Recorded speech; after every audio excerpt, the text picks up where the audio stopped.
compartido toda la pantalla y no me... A ver, cancelemos. Voy a presentar que no, cuando voy a presentar una ventana, no me aparece la ventana el Word ni el PowerPoint.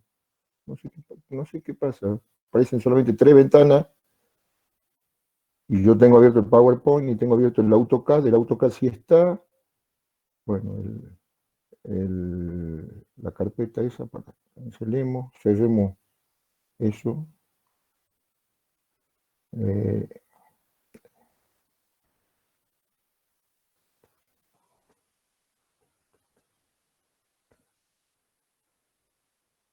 no me deja. ¿Qué pasa? Quiero compartir, a ver, vamos de la otra manera. Cancelar. Quiero compartir, compartirles toda una pestaña. Puso la opción de compartir toda la pantalla, ingeniero, no solo una ventana. He puesto las dos. Con una ventana me aparecen solamente dos de las ventanas que tengo abiertas y no me aparecen las cuatro. Me aparece una de AutoCAD y de... A ver, vamos a compartir un poco el AutoCAD un minuto a ver si cuando descomparto se... Ahí están viendo una ventana de AutoCAD. Sí. Sí. Bueno, a ver, voy a dejar de compartir.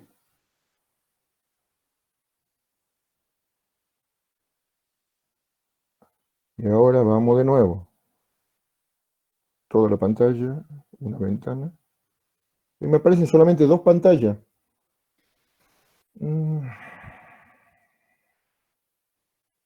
No me aparece la posibilidad de compartirle. A ver, vamos por el otro método. A ver.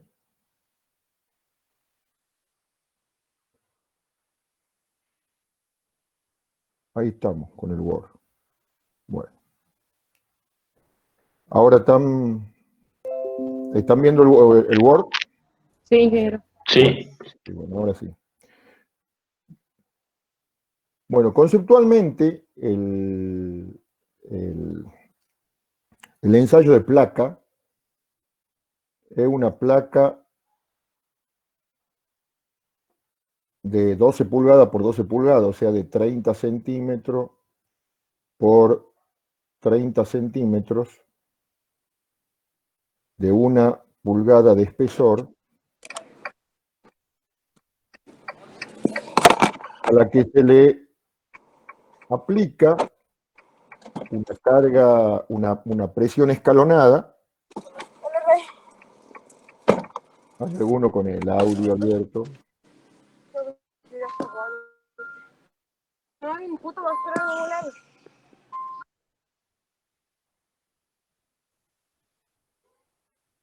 Imaginen que esta es la placa. Sobre esa placa nosotros aplicamos una presión.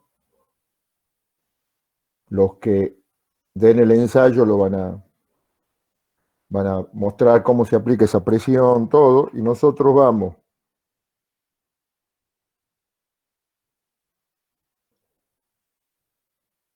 graficando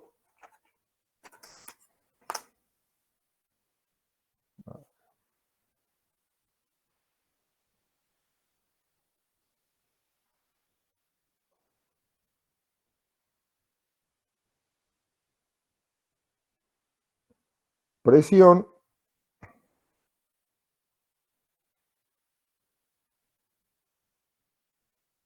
en función de un asentamiento delta. O sea, delta sería el asentamiento. Nosotros vamos graficando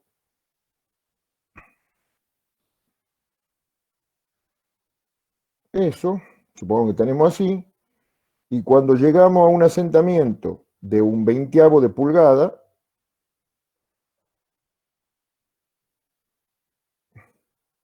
este asentamiento está medido en pulgada, tenemos una presión dada, esto está normalizado, cómo son los escalones de carga, todo, y dividiendo la presión en la presión en ese asentamiento, que en este caso serían los 0,05 pulgadas, obtenemos lo que se llama el K30, coeficiente de balasto para la placa de 30 por 30. Y a partir de ahí, con ese valor que corregido, se trabaja como coeficiente de balasto en las distintas fundaciones, se saca la rigidez para el análisis de las distintas fundaciones. Esas correcciones que vamos a ver enseguida son correcciones que dependen del tipo de suelo y de la forma de la fundación. Es decir, hay dos correcciones, una por el tipo de suelo y otra corrección por la forma y el tamaño de la fundación. Hay correlaciones, nosotros acá en Tucumán no es difícil que se vean ensayo de placa, pero ahí vamos a ver correlaciones en el cual al K30 se lo puede obtener a partir del número de golpe del ensayo de penetración estándar, que es un ensayo que se usa mucho acá en nuestra región. Decía acá, no van a ver hecho el ensayo de placa, pero sí van a ver a partir del ensayo de penetración estándar, hay una correlación que dice, bueno, para tanto golpe le corresponde tal K en tal unidad. Esto es una de las cosas que quería que lo tengan en cuenta porque lo vamos a usar enseguidita. Otra cosa que quería que tengamos, acá empiezo escribiendo al final de la hoja, pero bueno, no importa, vamos para adelante. Está claro esto, ¿no es cierto? El ensayo de placa es simplemente un valor que se obtiene de aplicarle una presión constante, variable en el tiempo, pero constante en toda la placa, a una placa de acero de 30 por 30, por eso se llama K30, de 1 pulgada de espesor, y vamos midiendo por escalones de incremento de presión, vamos midiendo el asentamiento. Y a partir de ahí obtenemos el valor del K30. Conceptualmente, que el K30 es la presión que tenemos que hacer para un asentamiento unitario. Cuando nosotros decimos, por ejemplo, acomodando las unidades, pasando esto de pulgada a centímetro, por decirlo de una manera, nosotros podemos obtener, por ejemplo, que un valor de K sea 4 kilogramos por centímetro cúbico. Eso significa que nosotros, para obtener un asentamiento de 1 centímetro, tenemos que ejercer una presión de 4 kilogramos por centímetro cuadrado. Eso es una cosa, bueno, como les repito, cuando ustedes vean, no sé a qué grupo le toco la parte de ensayo in situ, lo van a ver como uno de los temas el ensayo de placa. Y de ahí van a tener más fundamento para entender esto. Lo otro que yo quería hacer, que en realidad cuando hacemos clases presenciales, hago pasar a alguno de ustedes y no digo me divierto, pero lo trabajamos un rato ahí en clase al tema, es hablar un poco de algo de estabilidad 2, algo de estabilidad 3 y algo de estabilidad 1. A ver, para que tengamos claro algunas cosas, que las vamos a usar también enseguida. Si nosotros tenemos una viga simplemente apoyada, a la cual le aplicamos un momento en el extremo, ¿cómo es el diagrama de momento de eso?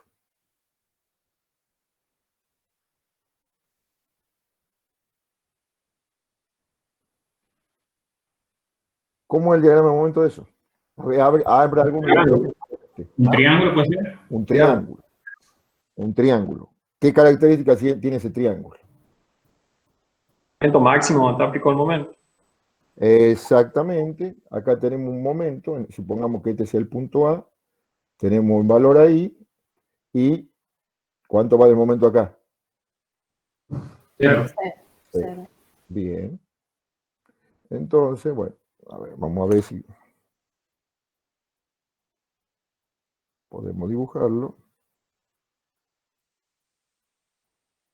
Bueno, Subimos para arriba, todo este es el momento, acá tenemos el momento, y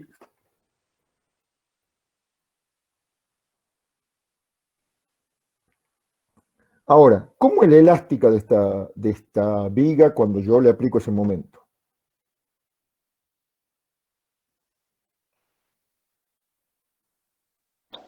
Tiene un giro ahí donde está el momento. Bien, tiene un giro en tal momento, obviamente, si el momento está aplicado todo arriba, está toda la parte superior traccionada, ¿no es cierto? Sí. Yo lo voy a dibujar rápidamente, un momento hacia la viga. La elástica tiene una cuestión así. Ahora, si yo les pregunto, ¿cuánto vale el giro en A?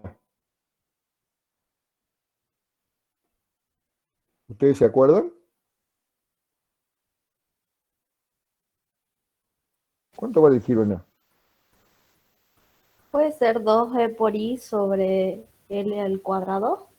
No. Creo que 4, ingeniero, del lado donde gira era 4 de por ahí. Estamos confundidos. A ver, vamos por partes.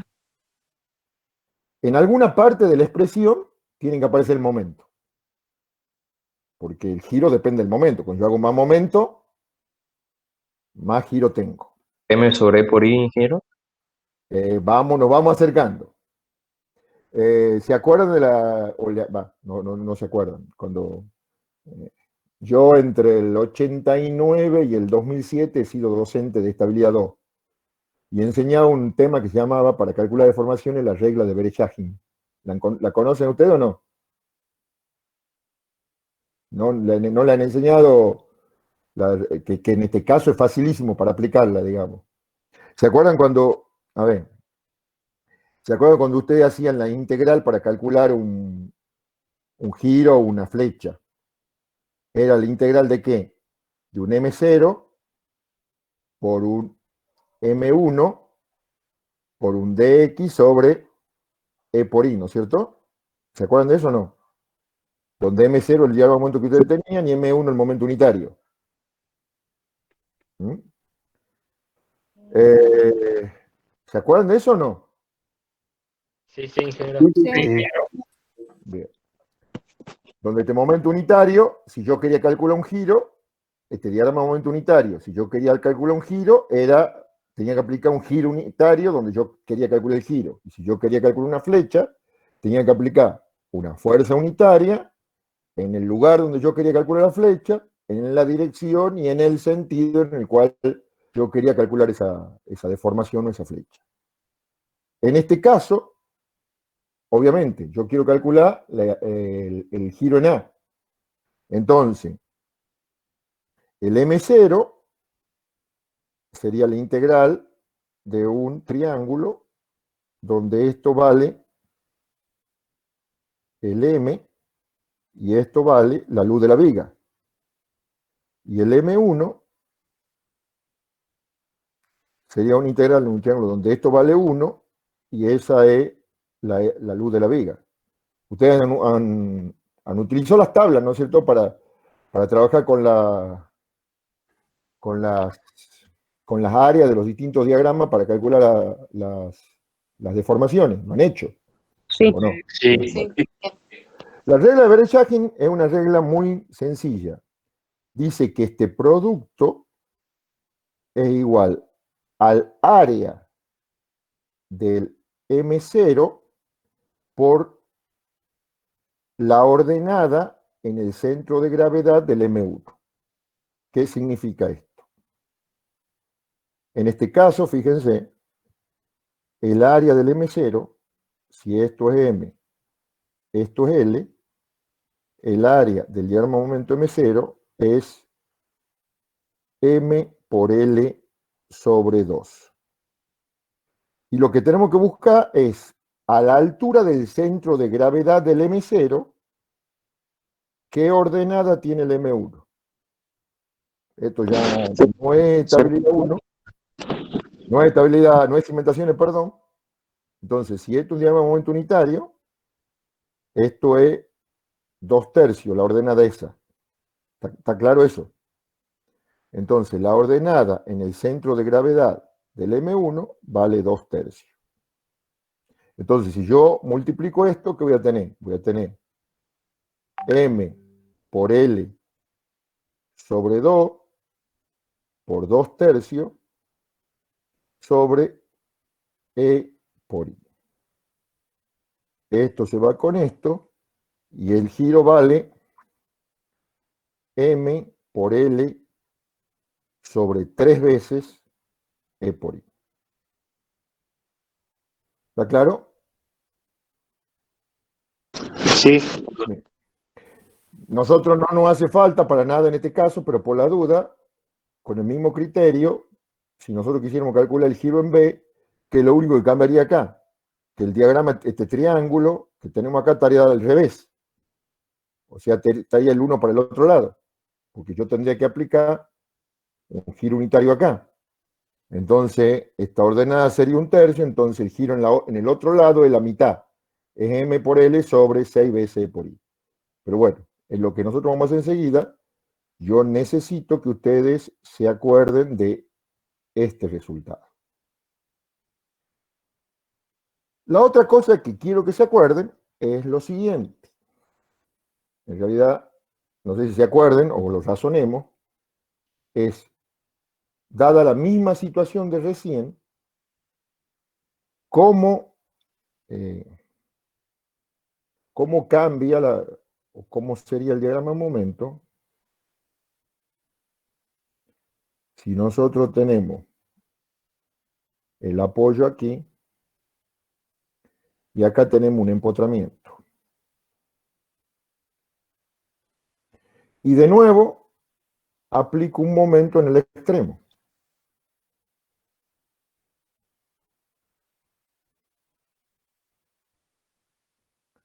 ¿Cómo sería el diagrama momento ahí? Va a llegar sin giro al empotramiento y va a haber un punto de inflexión en la deformada. Bien, perfecto. O sea, la elástica esta que nosotros tenemos acá ya no llega con giro, sino llega en cero. Al llegar en cero, en alguna parte tiene que haber un cambio de curvatura para poder llegar en cero. Entonces como lo dijeron muy bien, va a haber un punto de inflexión. ¿Dónde está ese punto de inflexión? Donde el momento es cero. Bueno, yo quería hacer al revés. Yo quería que ustedes me digan dónde está el punto de inflexión para de ahí sacar que el momento es cero y obtener el diagrama de momento, que sería lo En más... el medio. No está en el medio. ¿Han visto en estabilidad 3 métodos de Cross? Sí. Sí. Bueno, ¿se acuerdan cuando ustedes tienen un momento en un lado e inducen hacia los lados opuestos, cuando liberan un nudo, aplican el momento e inducen hacia los lados opuestos? ¿Cuánto inducen? La mitad. La mitad de ese momento. ¿Por qué inducen la mitad de ese momento?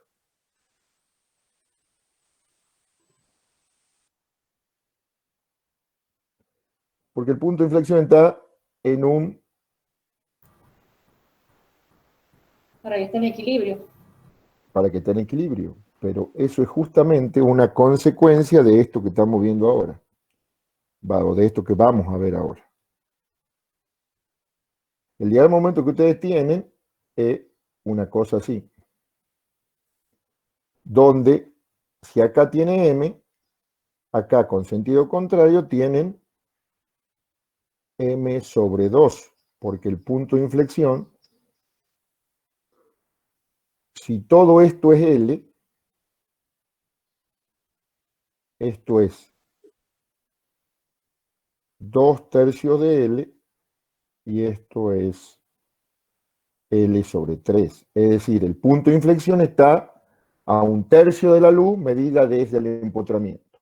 Entonces, si nosotros tenemos un momento acá tenemos M sobre 2. En realidad, lo que ustedes hacen en Cross es básicamente esto. Yo aplico un momento, libero acá, se induce la mitad y hagan de cuenta que ajusto de nuevo y tengo ese momento. Y después tengo que volver a generar, liberar hacia los costados para generar el equilibrio de momento entre en realidad para la compatibilidad de giros, más que el equilibrio de momento. Ahora, ¿está entendido esto? Sí. ¿Sí? No hay ninguna, ¿se acuerdan de que el diagrama de esto, si acá tengo un momento, en el empotramiento tengo la mitad del momento? Ahora, esto que nosotros tenemos ahí, digamos, también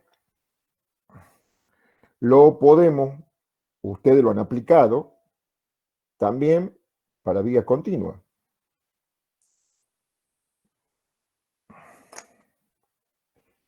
Supongamos que ahora en lugar de tener,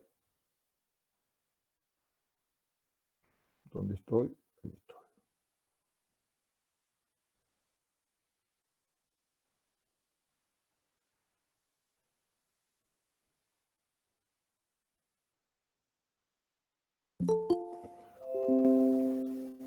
Una viga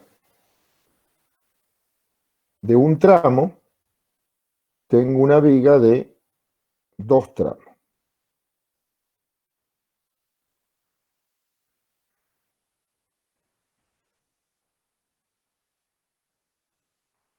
Y de nuevo,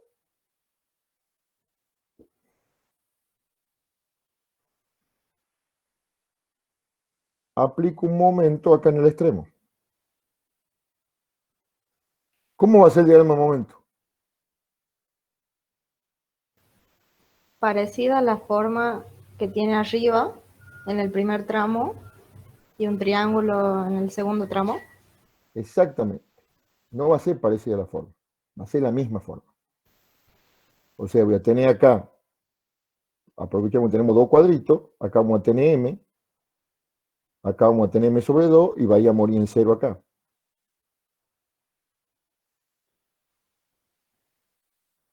De nuevo induce la mitad en el tercio, entonces acá tenemos M, acá tenemos M sobre 2 y acá muere en 0.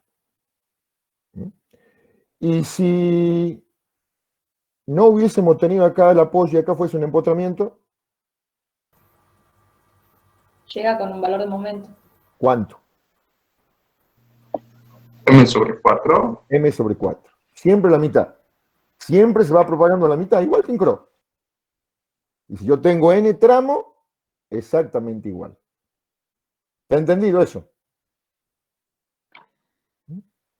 Sí. Sí. Bien, bueno, enseguida lo vamos a aplicar. Bueno, ahora vamos a salir de acá.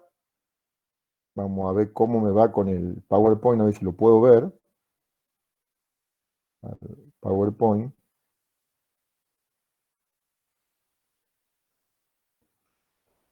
Dejo de compartir.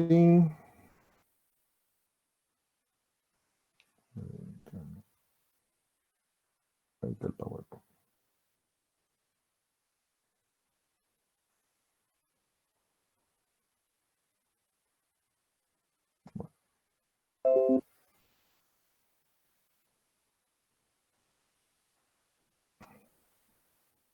¿Qué pasó?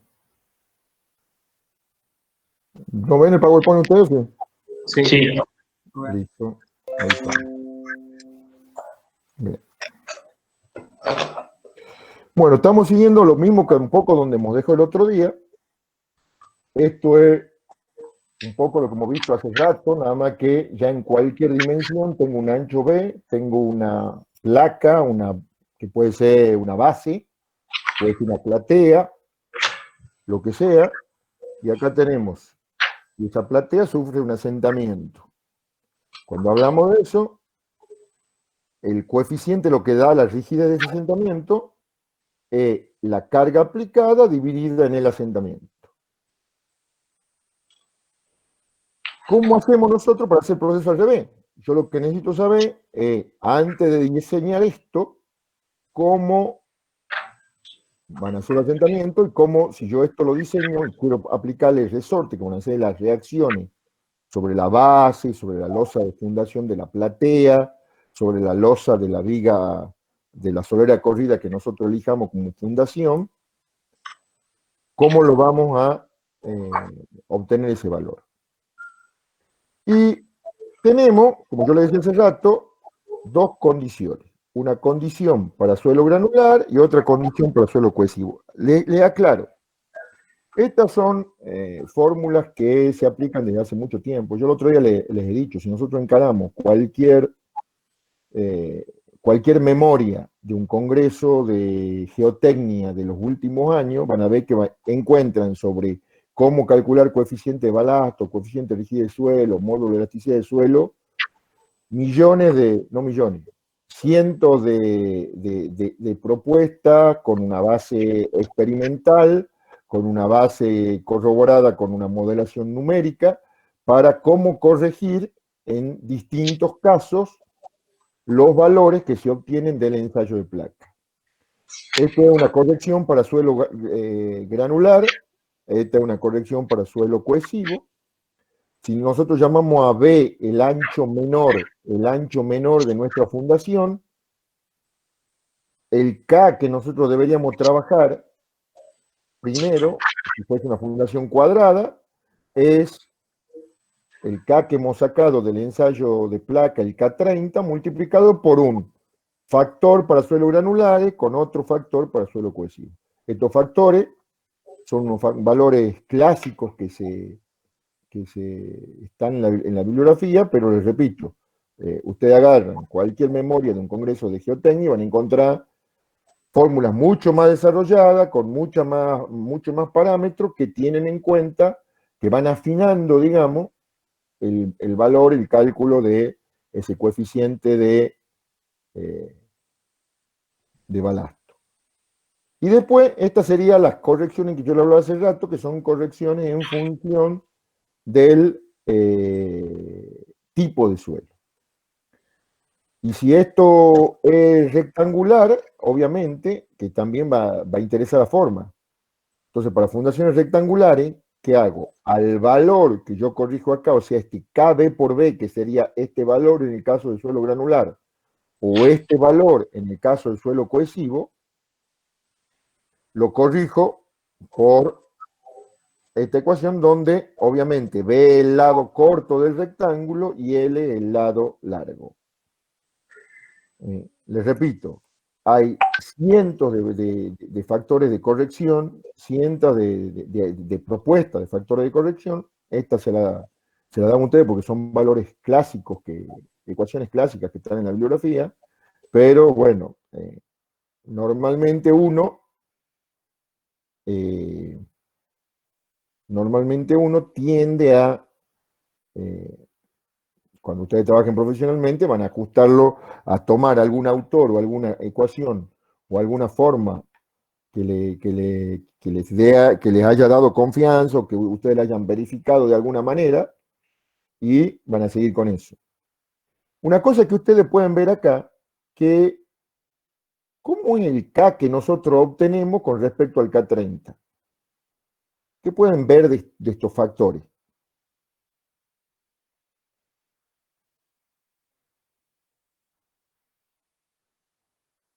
¿Qué opinan? Ingeniero, Sí. disculpe, ahí en la fórmula esa de abajo de corrección, a mí por lo menos me aparece cortada la imagen ahí del PowerPoint, no sé si a los chicos también, pero no se ve bien la fórmula completa.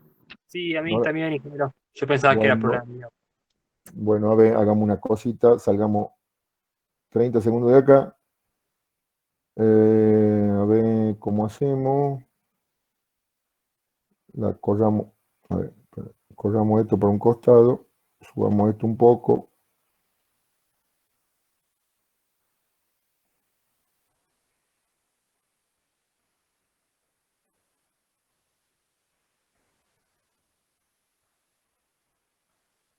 No vamos a poner la cosa tan abajo entonces.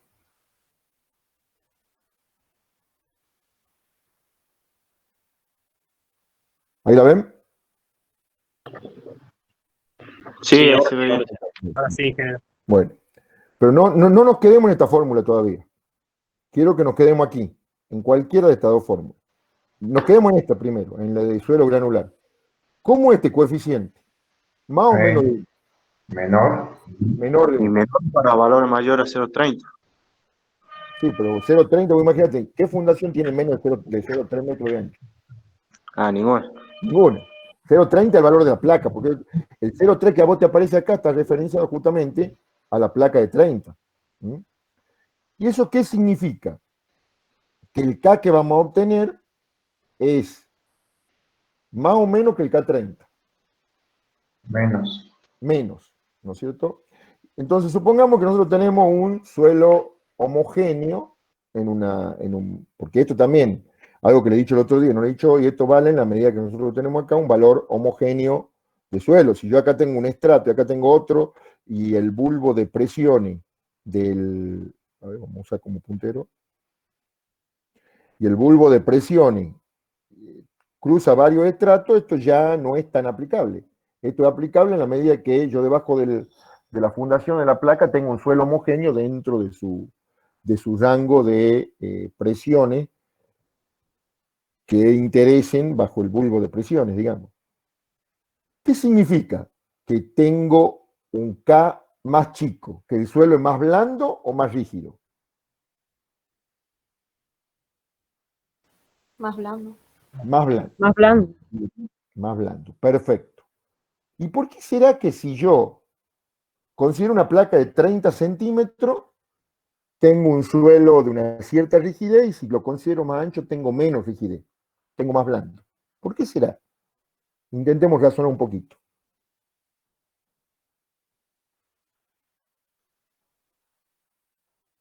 Bueno, repetí, ingeniero, que no. Supongamos, Por favor. acá qué es lo que estamos obteniendo. Estamos obteniendo que el K que nosotros calculemos supongamos que vos tengas una platea de un edificio de 10 metros de ancho. ¿Mm? El K que vos vas a obtener va a ser, supongamos, 10 más 0,3, casi 10 con 30, dividido en 20. Esto va a dar en el orden de 0,5 al cuadrado 0,25. Vos vas a obtener un coeficiente de balasto 4 veces más chico que el K30. O sea, si vos, el K30, te decía que, supongamos que tenía un K30 de 4 kilos por centímetro cúbico, el K30, ¿qué te decía eso? Que vos tenías que hacer una presión de 4 kilos por centímetro cuadrado para que la placa de 30 por 30 se asiente 1 centímetro. En cambio, cuando vos ya estás trabajando con una platea de 10 metros de ancho, una platea de 10 por 10, estamos diciendo que vos tenés que hacer una presión de 1 kilo por centímetro cuadrado para que se asiente 1 centímetro. ¿Entienden? Es decir, en la placa, para que se asiente 1 centímetro, vos tenías que hacer 4 kilos por centímetro cuadrado de presión. Y en tu platea, 1 kilo por centímetro cuadrado de presión. ¿Por qué será que yo necesito menos presión en la platea para poder generar el mismo asentamiento? A ver, ¿qué opinas? Porque comprime una mayor longitud en profundidad de suelo. Exactamente, porque estamos actuando en una longitud mucho más grande del suelo. Imagínense un ensayo de tracción en 2 barras de acero. Una que tiene 1 metro y otra que tiene 4 metros. Si yo le aplico la misma carga, ¿qué va a pasar? En la que tiene 4 metros, se va a deformar 4 veces más que la que tiene 1 metro. ¿Estamos de acuerdo con eso? Porque el alargamiento depende de la longitud. El delta de L es la tensión por la longitud dividido en la rigidez tensional, E por A. Y ahora, si yo hago al revés el razonamiento, quiero que se alarguen lo mismo. Entonces, ¿qué tengo que hacer? A la barra de 4 metros le tengo que aplicar 1/4 de la carga que le aplico a la barra de 1 metro para que tengan las dos la misma deformación. Bueno, esto es más o menos lo mismo. Como la altura de suelo que está dentro del bulbo de presiones, en los cuales la platea va a generar un asentamiento, como va a ser mucho más grande ese espacio, ese volumen de suelo que está actuando, necesito mucho menos presión, o en este caso 1/4, para poder obtener el mismo asentamiento. Esto es una cuestión que sucede siempre, es decir, siempre cuando ustedes vayan a corregir, los K de corrección van a ser menores que el K de laboratorio, que el K30 que le den de laboratorio, ya sea que hayan hecho el ensayo de placa o ya sea que lo hayan obtenido por algún método de correlación. ¿Está entendido el concepto? Sí, sí. Sí, ingeniero. Bien. Bueno.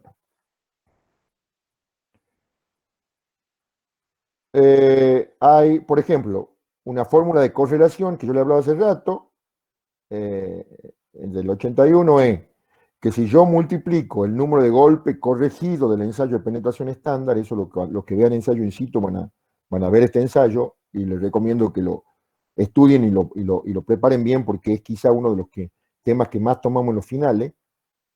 Es 18 veces esto, me da el K30. Esos son, les repito, son valores que surgen de correlaciones empíricas.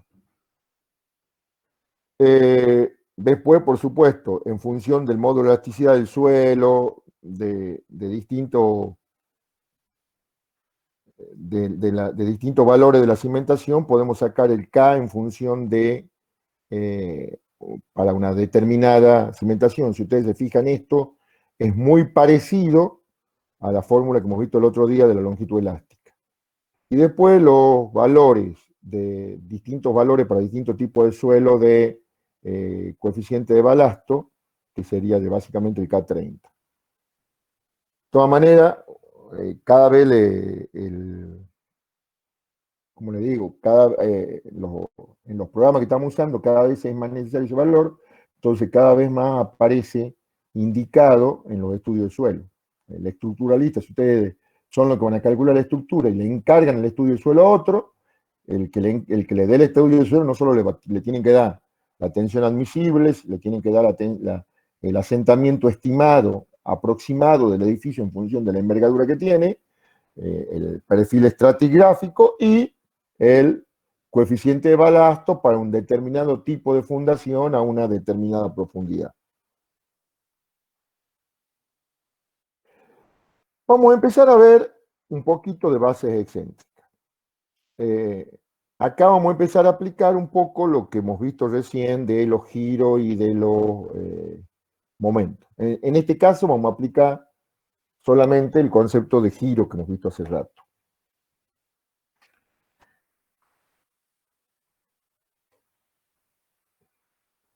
Supongamos que nosotros aplicamos una fuerza acá, a la fuerza horizontal por ahora no le dé mucha importancia, enseguida vamos a hablar de eso.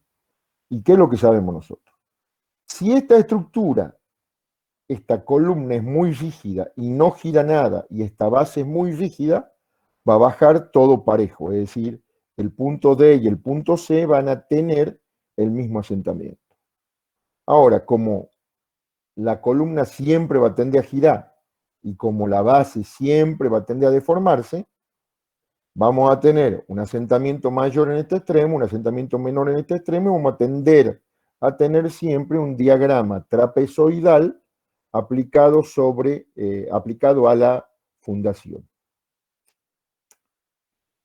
Nosotros vamos a tener una tensión de contacto en el punto C, una tensión de contacto en el punto D, pero si nosotros lo dividimos en el factor de rigidez del suelo, esas tensiones o el coeficiente de balasto ya corregido, vamos a tener un asentamiento aquí y otro asentamiento acá, que obviamente están relacionados con la tensión que nosotros apliquemos. A mayor tensión, mayor asentamiento. Si nosotros queremos determinar el diagrama de presiones de contacto considerando la base,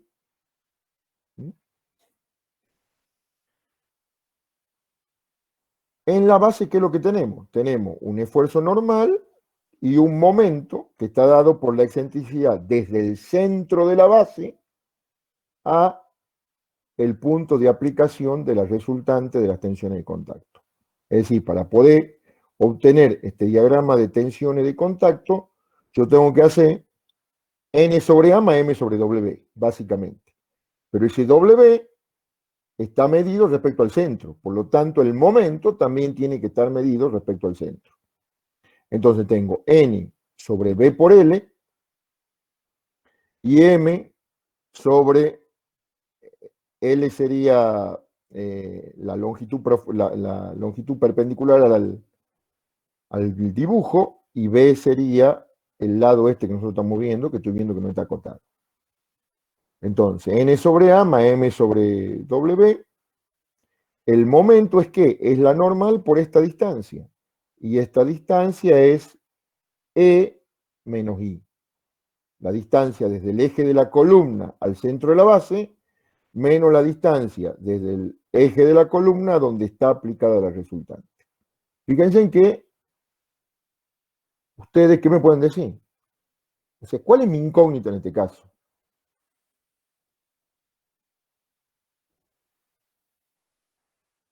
La excentricidad. ¿Cuál? ¿Cuál excentricidad? La I. I.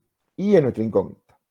N conozco, E geométrico lo conozco. Mi problema es saber cómo es este diagrama de presiones de contacto y exactamente, más o menos dónde está aplicada esta resultante de carga. Estamos considerando que la base en sí es rígida, estamos considerando que el suelo es un medio perfectamente elástico, y estamos considerando que para que esto suceda hay un giro de la columna.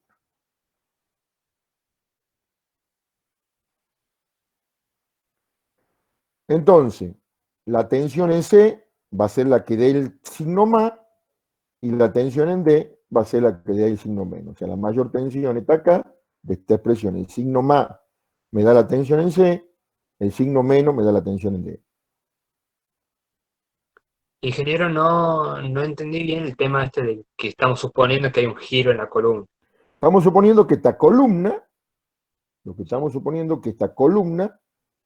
de alguna manera gira. Y cuando gira, me genera la diferencia de asentamiento. La columna, vos fíjate que qué es lo que pasa. Supongamos que la columna fuese muy rígida, que la columna no gira nada. ¿Estamos de acuerdo? ¿Dónde estaría aplicado N? En el centro de la columna. En el centro de la columna. En el centro de la base. En el centro de la base, ¿no es cierto? Bueno. Entonces, ¿cuánto valdría la excentricidad en ese caso?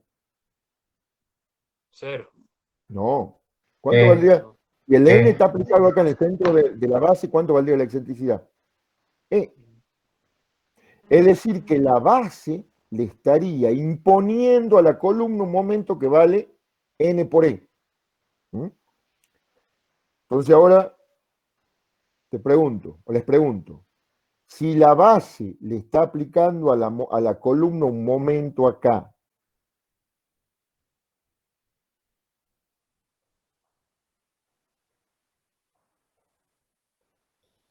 a ver si lo puedo dibujar. Si la base le está aplicando a la columna un momento acá,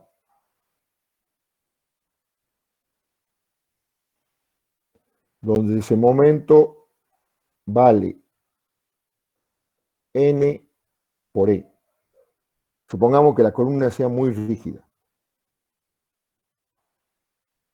¿La columna no tendría que girar? No se produciría, no debería haber un giro en la columna si la columna ahora, yo digo, la columna ahora ya no es infinitamente rígida. Si la columna no es infinitamente rígida, ¿qué es lo que va a pasar? Esperen, creo que nos hemos ido al... Nos hemos pasado de transparencia. Entonces, ¿nosotros qué vamos a tener ahí? Ahora, si la columna no es muy rígida, ¿qué es lo que va a suceder? Va a girar. Y al girar la columna, se van a producir la diferencia de asentamiento entre este punto y este punto. ¿Está entendido eso? O sea, al aplicar el momento este acá, la columna va a tender a girar. ¿Y cuánto va a girar? Y bueno, va a depender de cuánto sea el giro de la columna. Ingeniero, y la parte, el punto D. ¿Cómo, perdón? El punto D de la columna, de la base, perdón, o sea, Sí. la parte derecha, tendría Sí. que levantarse, ¿verdad? No, No, porque vos acá vos tenés que pensar que vos tenés un asentamiento dado por el esfuerzo normal y un giro. Estamos suponiendo que todavía la resultante está cayendo dentro del núcleo central. ¿Mm? No va a tender, digamos, la combinación de las dos situaciones va a producirte un diagrama de este tipo. Porque vos no es que estás considerando solo el giro. Si vos estás considerando solo el giro, sí, acá se estaría levantando. Bien, gracias. Entonces, esto es lo mismo que teníamos allá, en la transparencia anterior, el MA me da el asentamiento en C, el menos me da el asentamiento en D. Ahora, el giro de la base, que hemos dicho, va a ser la diferencia de asentamiento dividido en la longitud que es B. Pero la diferencia de asentamiento es la tensión dividido en K, módulo en el coeficiente balasto. Si reemplazo estas dos fórmulas en la resta, se va el término n sobre b por L por 1 y me queda esto menos menos más esto. Entonces me queda 6 más 6, 12 veces n por E por I sobre esto. Entonces acá tenemos cómo podemos calcular nosotros el giro de la base calculado desde la determinación de los asentamientos. ¿Alguna pregunta hasta aquí? Bueno. Ahora, si nosotros a esto lo consideramos una viga simplemente apoyada, que le estamos aplicando un momento acá, el giro de la columna es M por H sobre 3 veces E por I, lo que acabamos de ver nosotros recién. Y el momento sobre la columna igual a ¿qué? En realidad, como esto no es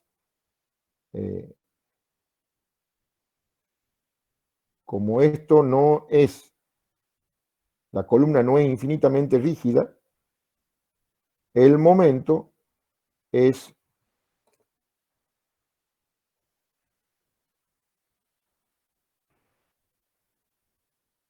N por I. Entonces, acá lo que nosotros estamos suponiendo, básicamente, es que tenemos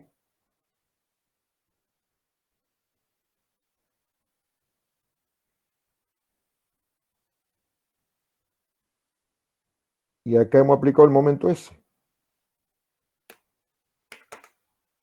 Y el giro, como hemos visto hace rato, de una viga simplemente apoyada, era el momento por el largo de la viga dividido en 3 veces E por I.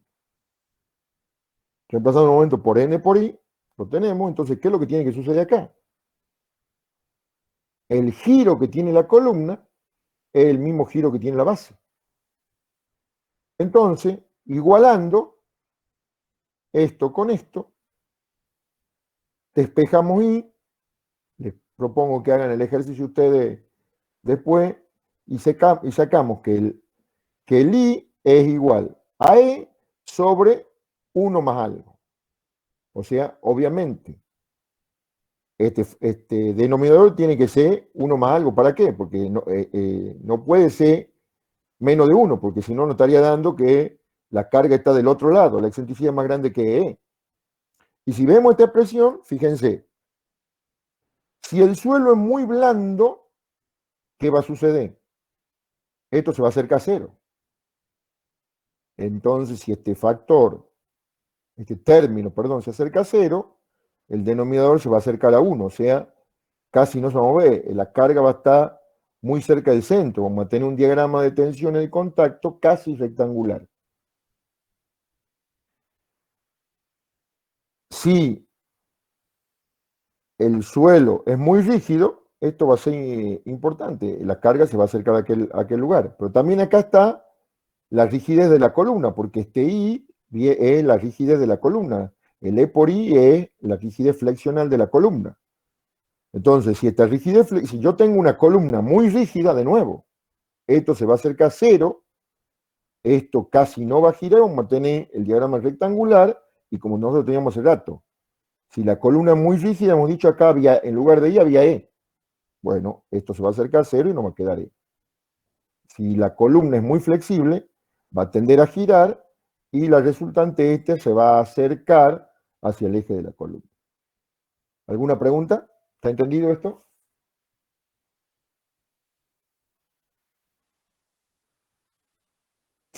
ingeniero. Sí, sí. Bueno. A ver. Bueno. Vamos a salir de acá un minutito y vamos a volver a la tableta un minuto a ver.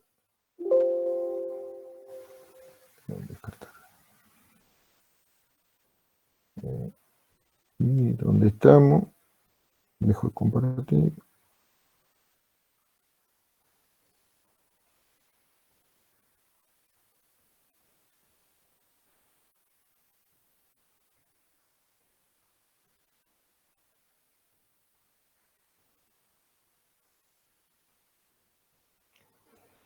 Entonces, nosotros qué hemos visto recién, o qué es lo que estamos...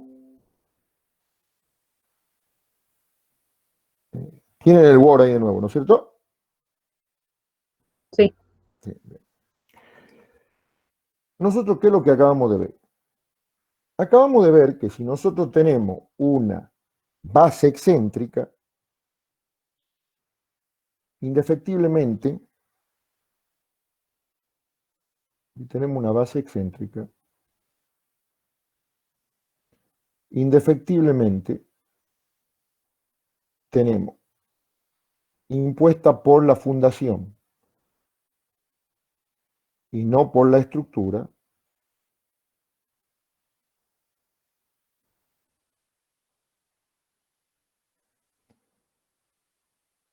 una fuerza normal acá que con el eje de la columna genera una excentricidad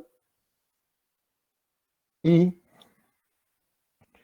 tenemos aplicado en la columna un momento que es N por I.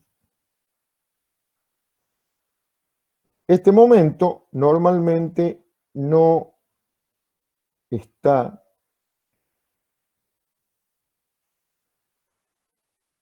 considerado en el cálculo. Y cuando digo no está considerado en el cálculo, normalmente no está en el, estamos hablando del dimensionado de la columna. Entonces, ese momento es un momento que es inherente al hecho de que la base es excéntrica. Siempre que tengamos una base excéntrica, una base medianera, una base esquinera, va a aparecer ese momento. O sea, está en el diseño de la base. Es decir, no lo podemos evitar nosotros. Va, sí lo podemos evitar, pero bueno. Entonces, nuestro problema es, ¿qué hacemos con ese momento? Entonces ahí nosotros vamos a tener tres alternativas. La primera alternativa, diseño la columna. Cuando digo diseño, le doy forma y la dimensiono.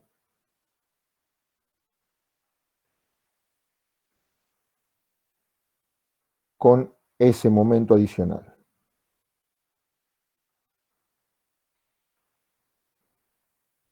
Pero cuando nosotros queremos hacer eso, ¿qué es lo que va a pasar? Cuando yo le vaya a aplicar ese momento a la columna. ¿Qué pasa cuando una columna tiene más momento?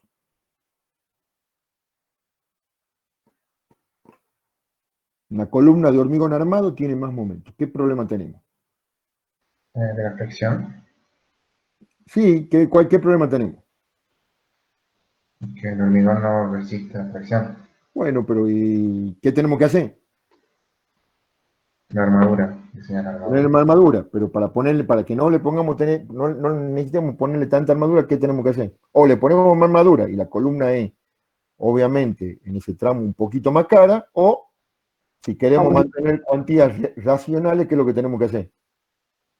Aumentamos las dimensiones de la columna. Tenemos que aumentar la dimensión de la columna. Muy bien. ¿Qué dimensión tenemos que aumentar?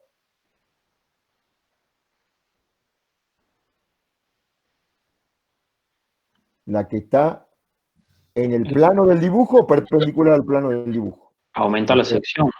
Claro, pero a ver, supongamos que yo veo en planta. El que está en el plano del dibujo. Esta columna, supongamos, tiene una dimensión CI y una dimensión CX. ¿Qué dimensión tendría que aumentar? X. CX, bien, bien, perfecto. No se olviden un pequeño detalle. Esto que está acá, nosotros hacemos la base acá, así, porque normalmente lo que está acá es el eje medianero. O sea que nosotros normalmente acá tenemos una pared, ¿no es cierto? Nuestra mampostería, más o menos, ¿de cuántos centímetros de ancho son? 20. 20. Y está siendo medio exagerado. 15. Pero si está en el eje medianero, normalmente son la mampostería en totales de 30, 15 para cada lado. Normalmente andamos en ese orden, ¿no es cierto? Y si nosotros ya, ¿cuál es la dimensión mínima de columna que nos permite el reglamento? 20 por 20.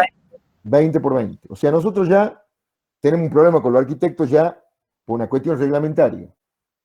Nosotros tenemos que la columna no puede tener menos de 20 centímetros y ellos quieren aprovechar hasta el último centímetro y tienen que, desde el eje medianero hasta el borde de la pared, tienen 15 centímetros. O sea, ya a nosotros nos está saliendo una mocheta es el pedazo de columna que sale de la pared, de 5 centímetros. Ahora, si nosotros ya queremos decir, voy a diseñar la columna con ese momento adicional, y le vamos a decir, mirá, esa columna, porque es una columna que tiene una base excéntrica, en el primer piso va a tener más de 20 centímetros, porque yo necesito aumentar CX para absorber ese momento. Puede pasar que el arquitecto diga, sí, mira, me va a quedar justo perfecto porque ahí estoy haciendo un pórtico abierto para intentar, estoy hablando tontera, ¿no? Para intentar dividir los dos ambientes y queda bien. Pero a mí el arquitecto va a decir, no, yo creo que la haga de 15, no se puede hacer 15 y ahí ya con los 15 empezamos con una pelea. Con los 5 centímetros que salen empezamos una pelea. Imagínense que si en lugar de salir 5, le digo, ¿va a salir 10 o va a salir 15? Entonces, ¿qué es lo que quiero decir? Esto es algo que se puede hacer, pero es difícil. Es una lucha con nuestros amigos los arquitectos. Pero bueno, la primera alternativa es esa. Diseño la columna con ese momento adicional. Una segunda alternativa, reduzco el momento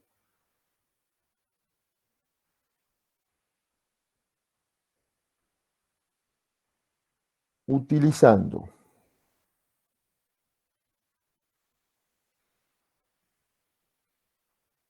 al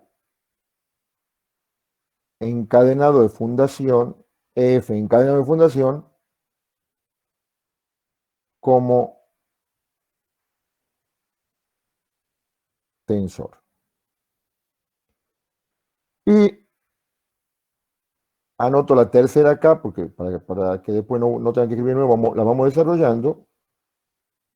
Hago una viga de equilibrio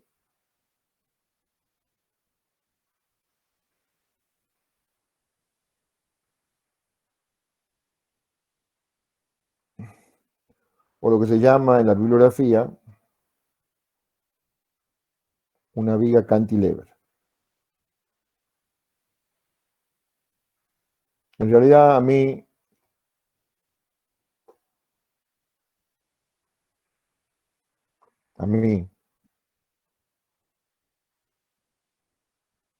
prefiero que me digan hacemos una viga de equilibrio. Pero estas dos alternativas tienen un inconveniente, no un inconveniente, una necesidad, que es tener en la planta, en la disposición de mi estructura, frente a esa columna, otra columna a la cual se vincula el encadenado de fundación o se vincule la viga de equilibrio. Nosotros, en algún caso, podemos prescindir de la columna para vincular el encadenado de fundación con un bloque de cimentación, que ya lo vamos a ver cómo sería, cuando tenemos el tensor. Es decir, llegado el caso, podemos reducir el momento utilizando el encadenado de fundación como tensor sin tener una columna al frente, pero no podemos armar una viga de equilibrio si no tenemos una columna al frente. Dicho de otra manera, para poder hacer una viga de equilibrio, sí o sí tenemos que tener a una distancia razonable y en el eje de la columna, frente a ella, otra columna para poder vincularla. Para el tensor sería bueno que así suceda, pero tenemos algunas otras alternativas para poder resolver eso. O sea, ¿qué es lo que estoy diciendo básicamente? Es que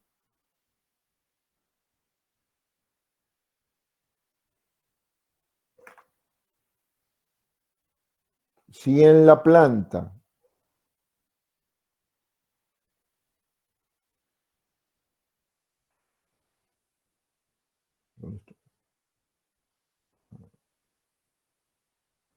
tengo la columna acá,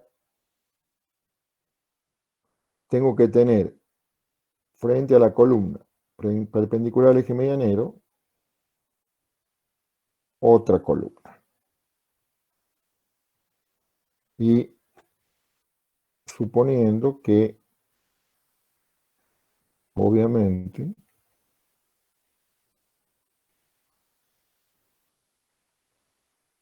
este es mi eje medianero,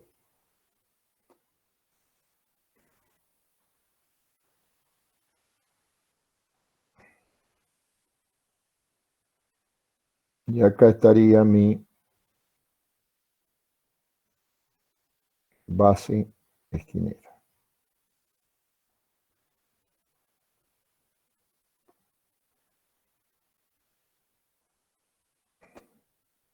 Entonces, tengo que tener al frente otra columna. Para la alternativa 3, tener esa columna es imprescindible. Lo puedo hacer sí o sí si tengo la columna. Para la alternativa 2, es saludable, es bueno, es económico que tengamos otra columna. Es, ¿cómo le puedo decir? Si no, bueno, no importa. No importa. Ingeniero, Podemos hacer igual, pero es más complicado. Sí. ¿a qué distancia debería estar esa segunda columna como para que se considere razonable? Bueno, eso es la pregunta que yo voy a hacer enseguida, ya vamos a charlar cuando veamos cómo es la solución.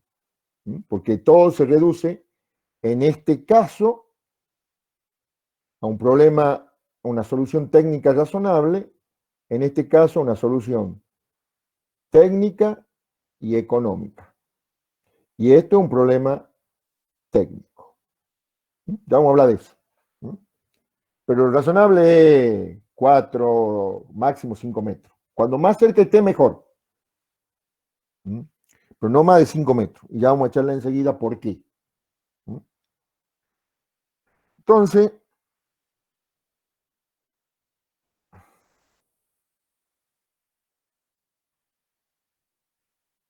vamos a la otra hoja. Acá vamos a dibujar un ratito.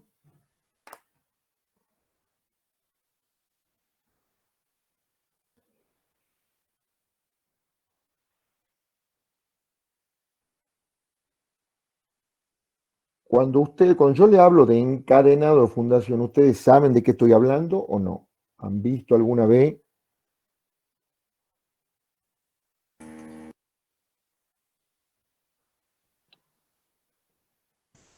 Sí.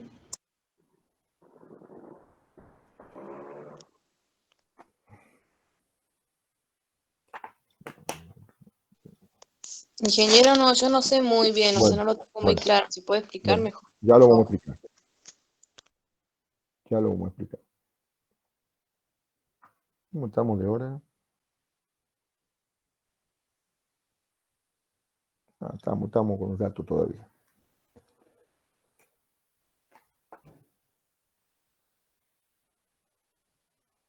Nosotros que estamos viviendo una zona sísmica, ya alguien le ha hablado en la carrera de eso, de zona sísmica, de cuántas zonas sísmicas hay, cuánto la zona sísmica de Tucumán. No. No, bueno. La Argentina en general y el mundo divide a la zona sísmica, clasifica a la zona sísmica en 5 niveles. De 0 a 4.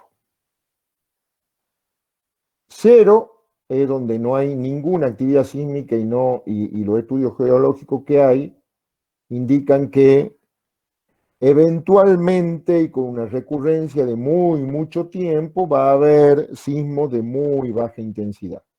Por ejemplo, nosotros en Buenos Aires, en Argentina, Buenos Aires, el caso típico. En Buenos Aires es muy difícil que haya un sismo, y si hay va a ser de muy baja intensidad. Después viene zona 1, de muy baja peligrosidad sísmica. Después viene una zona 2, que es donde está Tucumán, de una peligrosidad sísmica moderada. Después está zona 3, que es, por ejemplo, la zona de parte de Salta, Ledesma, alguna zona de Mendoza. Y después viene la zona 4, que es la zona de mayor peligrosidad sísmica en el país, que es gran parte de San Juan y parte de Mendoza. A ver si para la próxima clase lo ubico al mapita del reglamento y les muestro. En la zona sísmica de 2 para arriba, o sea, 2, 3 y 4, estamos obligados, cuando nosotros hacemos una mampostería, de enmarcar esa mampostería con encadenados.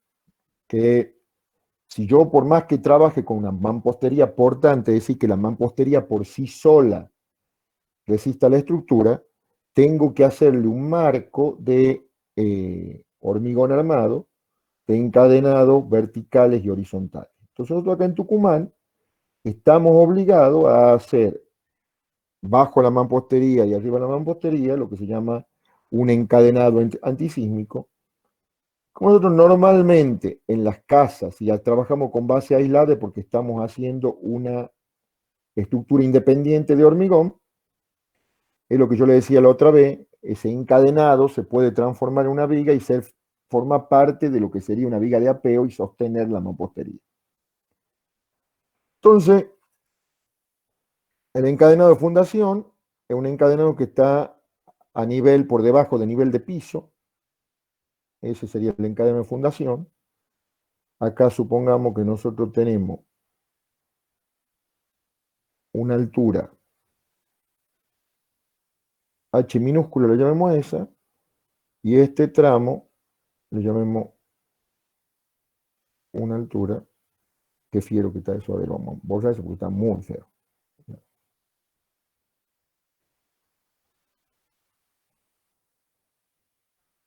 Tenemos supongo que acá tenemos una viga.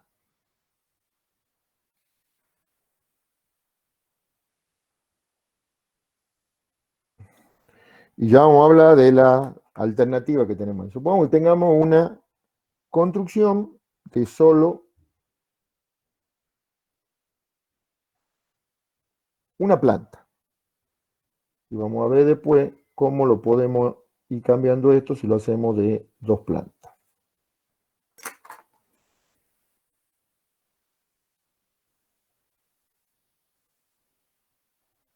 Supongamos que esto lo llamamos H mayúscula.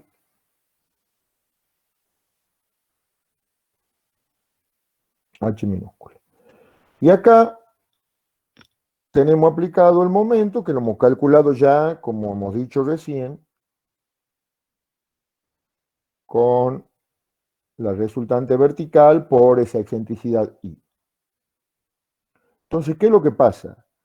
A los efectos de nuestra estructura, nosotros podemos considerar que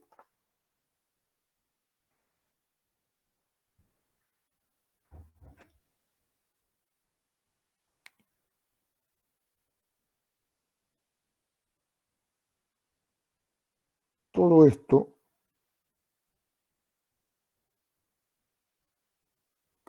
es como una viga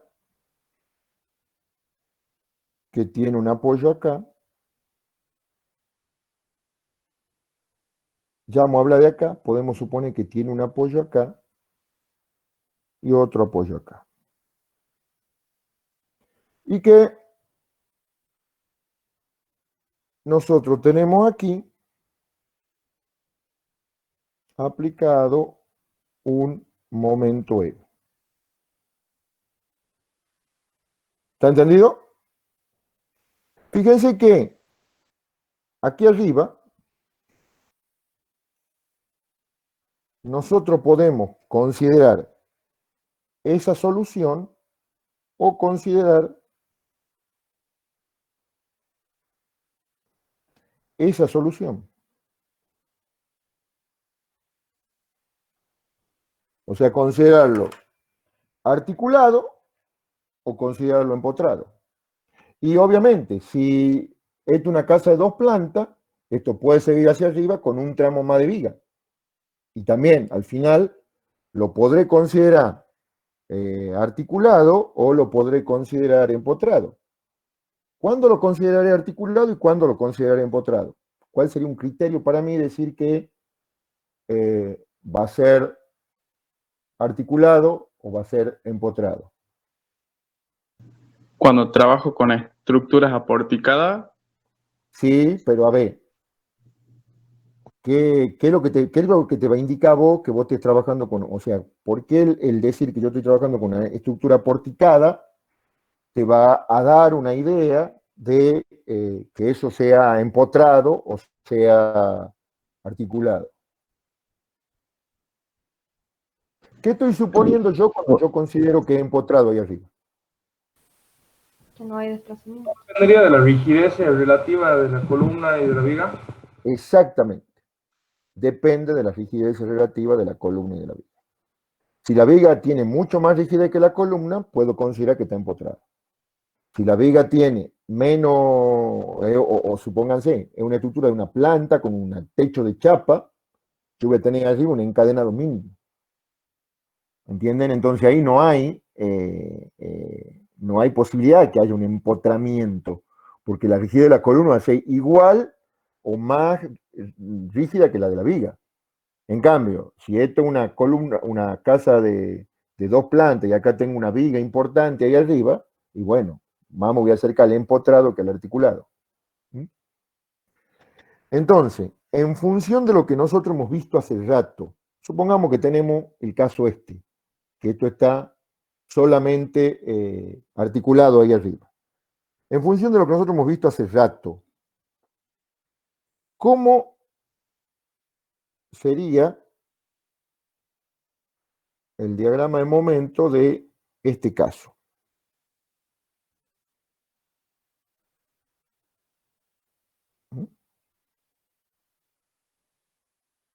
¿Cómo sería el diagrama de momento? Arranco con M.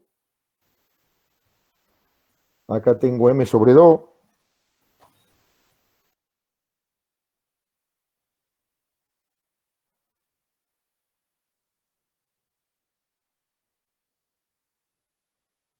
Entonces acá tengo M sobre 2.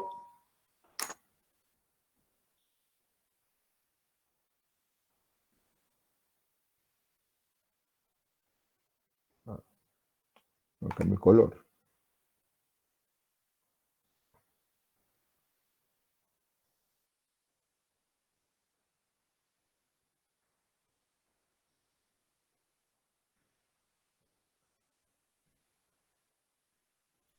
Ingeniero, todo esto para demostrar la influencia de esa posible viga de equilibrio. No. Ya, acá estamos con la solución 2. usar este encadenado de fundación como tensor. Bien, perfecto. Entonces, si yo considero que ese encadenado de fundación tiene la capacidad para absorber las tracciones, yo voy a tener un diagrama de momento de ese tipo. Entonces, fíjense, ¿qué es lo que va a pasar conceptualmente? ¿Qué es lo que pasa aquí? Esa columna tiende a deformarse así. ¿Qué es lo que hace el tensor? La trae, no deja que se deforme. Entonces, al no dejar que se deforme, para no dejar que se deforme, me cambia el diagrama de momento. ¿Entienden lo que le estoy diciendo? Si no, porque si esto no trabajaría como tensor, esto se deforma libremente desde este punto hasta abajo. Acá tendríamos 3 veces el momento por el largo total, que sería h más h, sobre e por i, y se giraría todo eso y tendríamos que dimensionar toda la columna con el momento que nosotros tenemos ahí a medida que va bajando. Entonces, ¿qué es lo que hemos ganado acá? Por ejemplo, para el tramo este, de lo que sería planta baja, ¿con qué momento yo la dimensioné de la columna?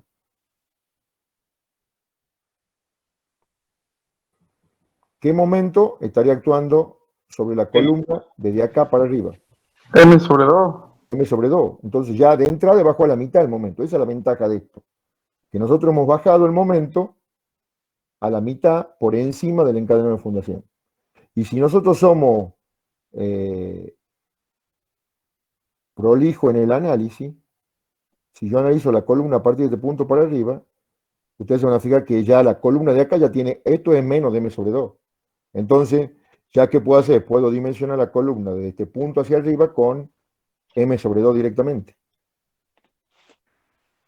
Pero al efecto de que nosotros analicemos qué fuerza tiene que hacer el encadenado, o sea, nuestro objetivo ahora es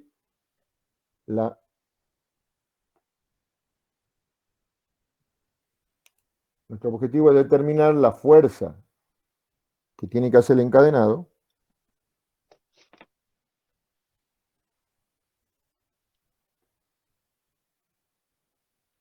La fuerza del encadenado de fundación, que la vamos a llamar T. Nosotros para hacer eso, vamos a separar esta viga en 2 tramos.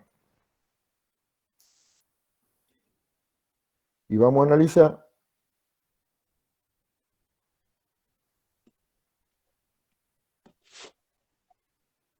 las reacciones de cada tramo.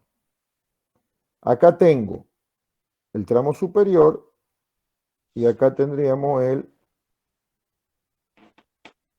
tramo inferior. Entonces, ¿nosotros qué vamos a tener? En el tramo inferior tenemos M aplicado ahí y M sobre 2, perdón, está el dibujo al revés.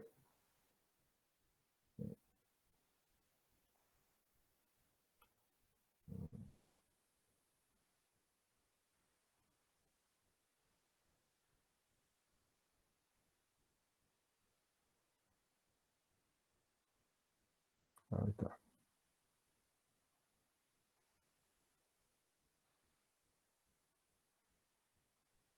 Dame la goma. Ahí está. Ahora vamos a la pluma de nuevo.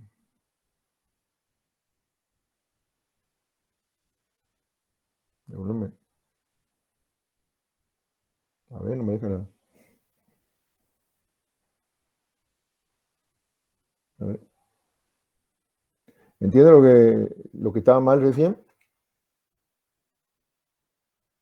Ahí está.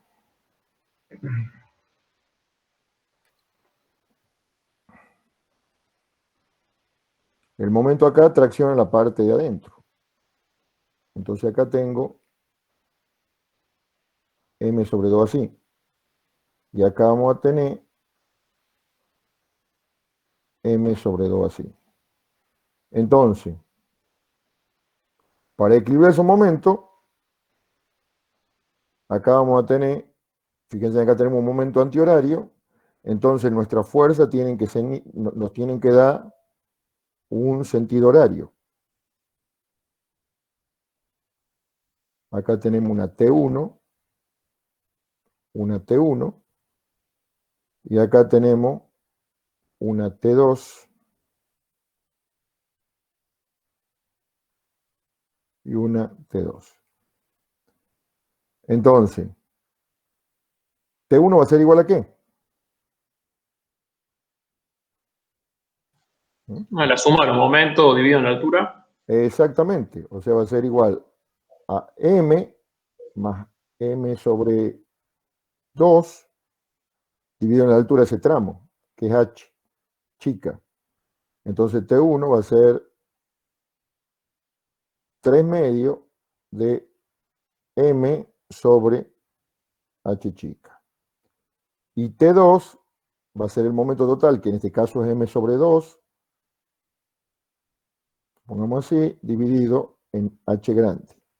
O sea, va a ser igual a m sobre 2h. Fíjense en que si nosotros hubiésemos considerado el empotramiento, acá hubiésemos tenido m sobre 4, entonces acá en lugar de ser m sobre 2 hubiese sido 3/4 de momento, digamos. Entonces, estas dos fuerzas me dan una tensión que es T1 más T2, o sea que tenemos una fuerza que es 3m sobre 2 veces h chica más m sobre 2 veces h grande. Esto, si nosotros trabajamos con los momentos requeridos, o sea, los MU, la tensión va a ser un TU, nosotros ese TU lo dividimos en 0,9 y lo dividimos en FI y obtenemos la armadura que nosotros tendríamos que ponerle ese encadenado de fundación para poder absorber esa tensión. Que esa armadura es una armadura que se tiene que adicionar a la armadura que ya el encadenado necesite tener por condiciones reglamentarias. Es decir, que es lo que acabo de decir, y muy al pasar, pero no es menor el tema. Si yo ya trabajo con momentos requeridos, ese T va a ser un T requerido, voy a calcular un T nominal como el T requerido dividido en phi. ¿Cuánto valdría el phi en este caso? 0,9. 0,9, porque es tracción, perfecto. Entonces, ese T nominal dividido en FI me va a dar la armadura necesaria. Esa armadura necesaria se debe adicionar a la armadura del encadenado de fundación o, que puede ser también, viga de apego. Pero supongamos que son encadenados. Ustedes van a ver cuando vean estructura sismoresistente que esa armadura, la armadura de un encadenado, tiene un valor reglamentario mínimo, para nosotros es 4 hierro del 12, y que esa armadura también se la puede calcular con el, creo que no me acuerdo si era el 10% de la carga normal requerida máxima de las dos columnas que vincula ese encadenado. Si la armadura que me da es más de la armadura de los 4 hierros del 12, que serían 4,52 centímetros cuadrados, se pone lo que me da el cálculo. Si no da menos, se pone los 4 hierros del 12, que son 4,52 centímetros cuadrados. A esto nosotros debiéramos sumarle la armadura que nosotros calculamos acá como armadura del tensor.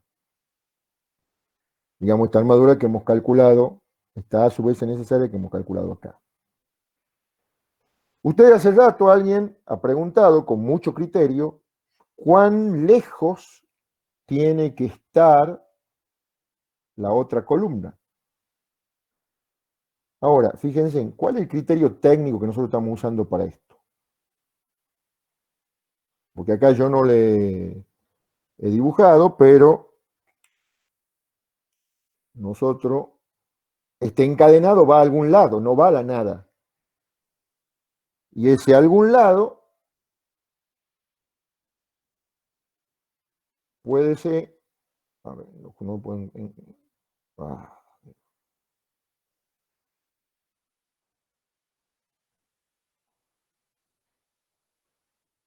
ese algún lado tiene que ser, en principio, otra columna acá. Y acá tengamos otra base.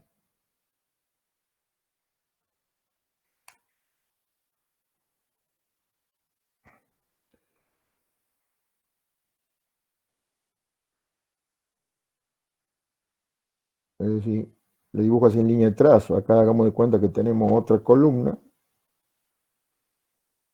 Y acá tenemos otra base. Y de esa otra base es lo que, a donde va, a esa otra columna va el encadenado. Ahora, ¿qué estoy suponiendo yo aquí?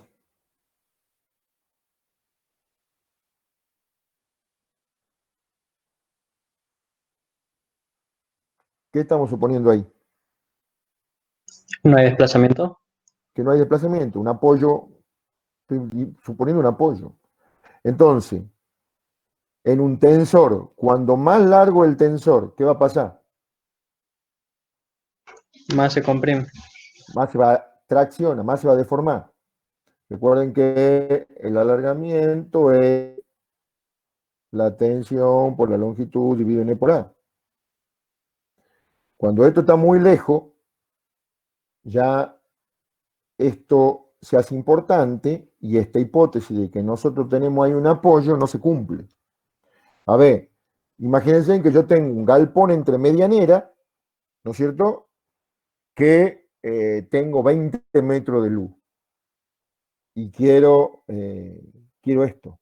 Es imposible. En los 20 metros vamos a tener una deformación bastante importante. No se va a comportar como si fuese un apoyo, un apoyo fijo. ¿Mm? En ese caso, cuando está muy lejos y quiero hacer esto porque no me queda otra, porque no quiero que la columna sea muy grande, lo que se hace acá, se hace un muerto de hormigón, un bloque de hormigón grande, y ahí llega el encadenado para vincularse digamos, y traccionarse desde ese punto. ¿Está entendido el concepto? Ingeniero, Sí. es este momento en el que después lo pasamos al tensor, lo dimensionamos, al estar dimensionando un nuevo un tensor, un elemento de hormigón, Sí. ese momento que es calculado con un n, Sí. ese n tiene que ser con cargas mayoradas. Claro. Bien, Claro. bien. Perfecto. No te olvides que vos, cuando vos calculás la base, estás trabajando con una carga ficticia que está dada por carga mayorada, ¿no? Olvídate, no te olvides de eso, digamos. O sea, vos determinás la dimensión, la base excéntrica es exactamente, en ese punto de vista, es exactamente igual que la base centrada. Vos vas a calcular las dimensiones de la base con cargas de servicio. Y después vas a hacer el dimensionado de hormigón con una carga ficticia, la Q o QF, como le quieran llamar ustedes, que vos vas a trabajar solo con las cargas mayoradas, con la combinación de estado de carga que te dé la máxima carga ficticia. Ahí vos vas a estar con un Q. Entonces, el momento que vos vas a terminar calculando, va a ser un momento requerido para la columna. Fíjense en que si esto tuviese otro piso, o esto tuviese una viga de mucha rigidez, lo único que cambia es que en este sector, digamos, ¿dónde estoy? Lo único que cambia va a ser esto, que en lugar de ser m sobre 2, esto va a ser 3/4 de m, porque acá llegaría a un m sobre 4 ahí. ¿Entienden lo que estoy diciendo? Es decir, esto tenga más de un piso o tenga un empotramiento ahí, lo único que cambia en todo este análisis es que acá tendríamos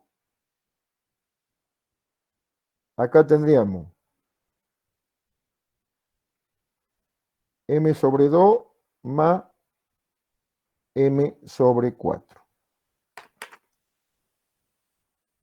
¿Está entendido? Sí, ingeniero. Sí, ingeniero. Bueno. Ingeniero, disculpe, no me estaría quedando bien. ¿Cuál sería bien la diferencia entre la viga de apeo y el encadenado? O sea, la viga de apeo es como que forma parte del encadenado. No, mira.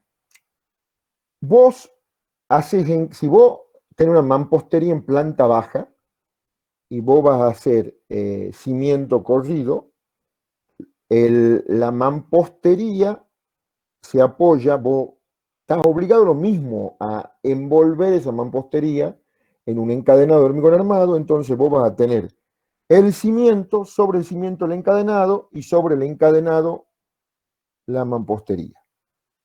En cambio, si vos no querés hacer cimiento, vos haces directamente una viga que vincule columna con columna y a partir de esa vinculación de columna por columna apoyas ahí la mampostería. Es decir, a ver.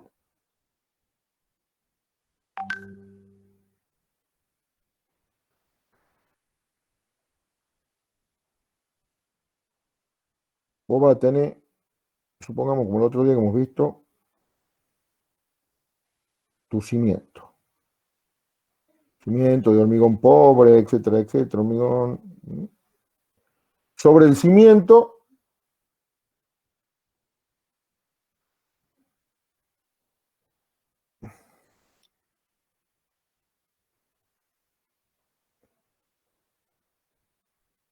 va a ser tu encadenado de fundación. Y sobre ese encadenado de fundación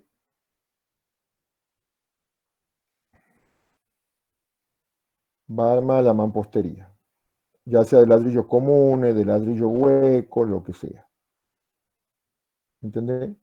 Pero acá el encadenado no soporta la carga vertical, lo único que hace el encadenado es envolverte la mampostería.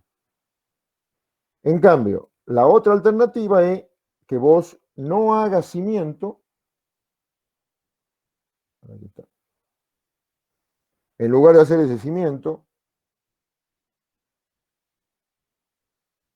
haces una viga. Sobre esa viga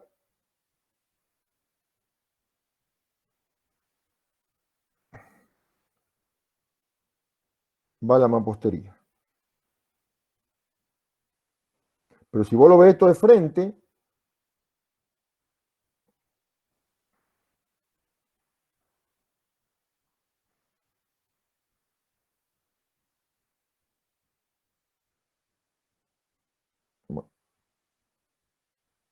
vos tenés la columna, tenés esa viga, tenés la base. Entonces vos sigues esa viga y vos vas a tener acá otra columna.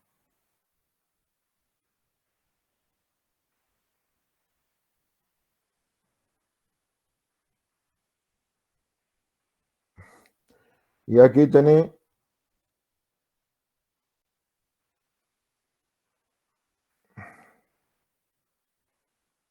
la mampostería.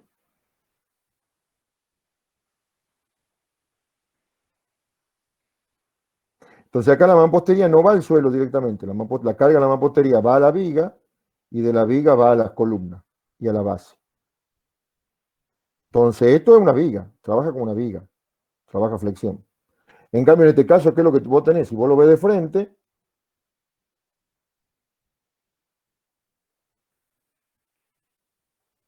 vos tenés el cimiento, tenés el encadenado encima,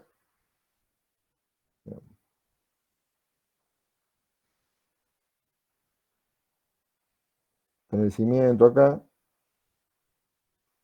tenés el encadenado encima,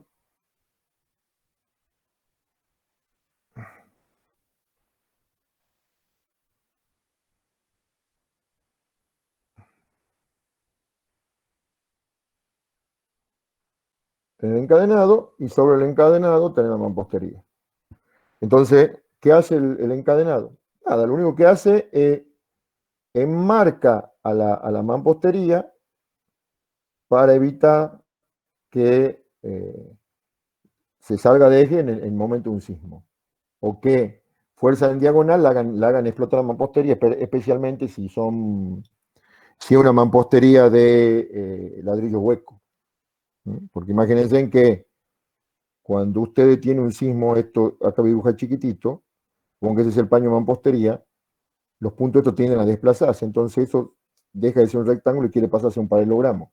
Entonces lo que hacen el encadenado es intenta enmarcar la mampostería para que se deforme lo menos posible. ¿Entienden? En cambio, entonces, en este caso, ¿qué hace la mampostería? Esta es una transferencia de carga directamente vertical. La carga de la mampostería pasa al encadenado, el encadenado pasa al cimiento, el cimiento pasa al suelo. No hay trabajo de flexión en el encadenado. Entonces, esto no es viga. Esto sí, esto trabaja como viga. Son decisiones económicas, porque alguien dice, bueno, a ver, a mí me obligan a hacer un encadenado de 20 por 20 con 4 hierros del 12, y bueno, en lugar de hacerlo 20 por 20, lo hago de 20 por 30, veo si me da, o lo hago de 20 por 35, casi con la misma armadura, un poco más de estribo, y ya me ahorro de hacer todo este cimiento. ¿Entienden? Y de cavar todo, ya cavo solamente donde van las bases. Y después esto va casi a nivel de suelo, cabo mucho menos. Entonces son decisiones económicas, digamos, que uno toma en función de las características del suelo y de el tipo de suelo que uno quiera tener. Sí, escucho. ¿Alguna pregunta? Ingeniero, Sí. si disponemos de esa viga, ¿se podría articular en la columna a modo de transferir el momento a esa viga? Al momento articula, no entiendo la pregunta. A ver, si disponemos de la viga, Claro, ¿para qué articularías vos la viga en la columna? Claro, en el ejemplo que teníamos anteriormente, transferíamos el momento de la base a la columna, digamos, que era el M sobre 2. Sí. ¿No se podría articular ahí en la base de la columna y que ese momento absorba la viga esa de apeo? No, es que si lo articulás no va a absorber el momento. Claro, si vos lo articulás no va a absorber el momento. Claro. Normalmente lo que se hace, antes en Tucumán todo era cimiento corrido, ahora se está usando bastante viga de apeo. Algunos, si estas luces son muy grandes, hacen unos pilotines acá, en los tercios, lo que sea, hacen unos pilotines cada tanto, y es como que uno le da un apoyito ahí a eso. Eso hay que verificar bien porque hay que estar seguro que esos pilotines que uno va a hacer, que lo hacen a veces con pala vizcachera, la pala vizcachera es una pala redonda que me cava como si fuese un pocito circular. Uno tiene que estar seguro que eso trabaje, porque si no, la viga se va a deformar y se va a agrietar toda la mampostería. No es que se va a caer, pero después lo van a tener en realidad van a tener a la esposa, y perdónenme, lo van a tener a la esposa del dueño, que son normalmente, las mujeres son más detallistas de ese tipo de cosas, diciéndole que se le está agrietando la pared o todo. Y si esto se deforma y ustedes tienen una ventana arriba, acá, lo más probable es que si salga de escuadra el marco, empiecen a tener problemas con la ventana también, que le cueste abrir o cerrar. Digamos, son todos pequeños detalles que se van produciendo a partir de una patología que no haber evaluado adecuadamente los asentamientos. Lo de la viga de equilibrio lo vamos a dejar para la próxima clase. Quiero terminar de ver una cosa que hemos visto, repasar una cosa que hemos visto la semana pasada y hablar un poco de otra cosa ahora antes que vamos con el tema de la... Ingeniero, Sí. una consulta. Y si yo pongo una viga de apeo, ¿qué es lo que a mí me impide de que la humedad suba por una columna? O sea, yo sé que en los dos casos habría que poner una capa aisladora, pero si yo solo tengo una viga de apeo, es mucho más difícil. El hormigón, si está bien hecho, no tiene capilaridad. O sea, la capilaridad, para que vos tengas capilaridad, tenés que tener poro importante. Y una mampostería sí lo tiene. Entonces, mucho más difícil que vos tengas humedad haciendo viga de apeo. No, a ver, te voy a decir bien. Es más difícil que vos tengas humedad haciendo viga de apeo. No es mucho. Es más difícil que tenga humedad haciendo viga de apeo. Pero en ese caso, la viga de apeo o el hormigón tienen que salir por arriba de la superficie. Porque hay muchos que hacen la viga de apeo y sacan la mampostería y por una cuestión de desnivel de terreno tienen mampostería, digamos, tienen mampostería en contacto con suelo. Y por ahí ya se te mete la humedad. No tiene sentido, en ese caso lo mismo, tener que resolver todo el tema de la humedad. Enseguida te hago o en la próxima clase, se me acuerda, te hago un esquemita. Buenísimo. Para mostrarte cuándo un caso y cuándo el otro. Pero a ver, bueno, acá muchas veces creemos que es humedad ascendente por capilaridad y muchas veces es porque no está bien resuelto el hidrófugo al exterior, todo, y tenés algunos lugares que después de una lluvia se te acumula un poquito de agua y esa agua la absorbe la mampostería y sube, digamos. Gracias. Bueno.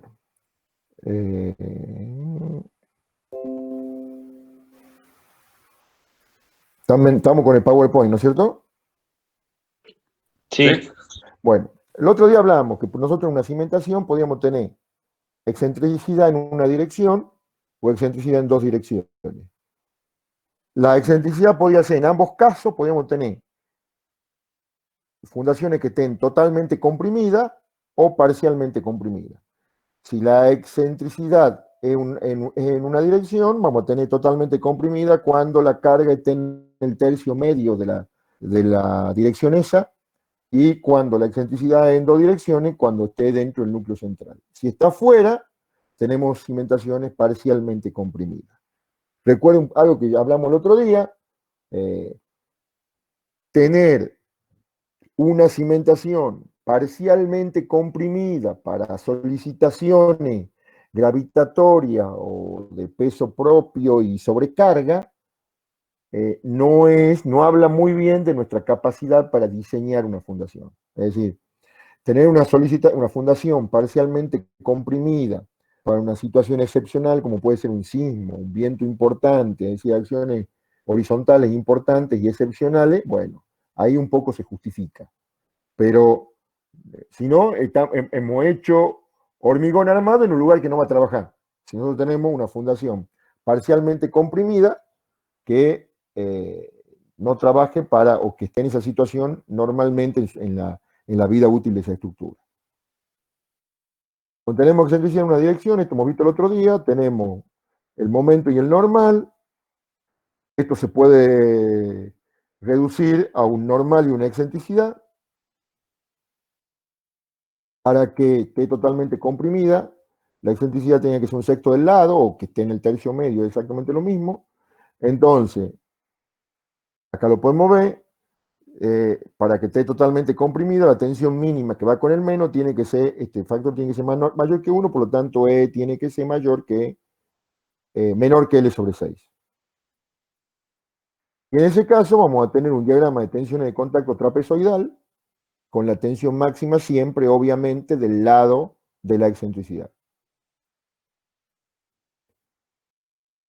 Cuando tenemos parcialmente comprimida, la excentricidad es mayor que el lado sobre 6, que hemos visto el otro día, tenemos nosotros un diagrama triangular con la tensión máxima y la tensión mínima, donde en el tercio del triángulo tiene que coincidir con la posición de la acción vertical. Y de tal manera que la reacción del suelo sea igual y de sentido contrario a la acción N.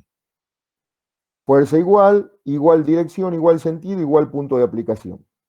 Perdón, distinto sentido, sentido opuesto, igual punto de aplicación. Si todo esto es L sobre 2 y esto es L sobre 2 menos E, entonces el triángulo tiene todo el largo S, que es 3 veces eso, 3 veces L sobre 2 menos E, por la tensión sobre 2, el área del triángulo, y por la profundidad B, me da el volumen de ese sólido de tensiones, que es la reacción del suelo. Esa reacción del suelo tiene que ser igual a N, igualando y despejando la tensión máxima, llegamos a esta expresión, que es la que hemos deducido el otro día con la tableta, digamos. Cuando tenemos excentricidad en dos direcciones, ya no es tan sencillo. Tenemos una dimensión de B por L, una normal, un momento en una dirección, momento en otra dirección, y nosotros podemos reducir todo eso a una carga con dos excentricidades. Está totalmente comprimida, el punto S está dentro del núcleo central de la sección que nosotros estamos analizando.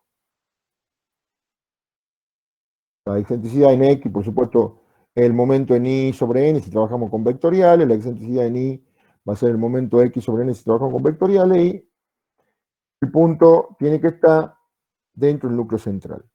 Y la tensión máxima se calcula como el normal sobre el área, más el momento dividido en un módulo, más el momento dividido en el otro módulo, y obviamente la tensión máxima está en el cuadrante donde está aplicada la carga. Y obviamente el vértice de ese cuadrante, y obviamente cuando estamos hablando de una sección rectangular, la tensión mínima va a estar en el cuadrante o en el vértice opuesto a esa tensión al donde está aplicada la carga. Cuando tenemos excentricidad en dos direcciones, tenemos parcialmente comprimida, obviamente la carga va a estar fuera del núcleo central.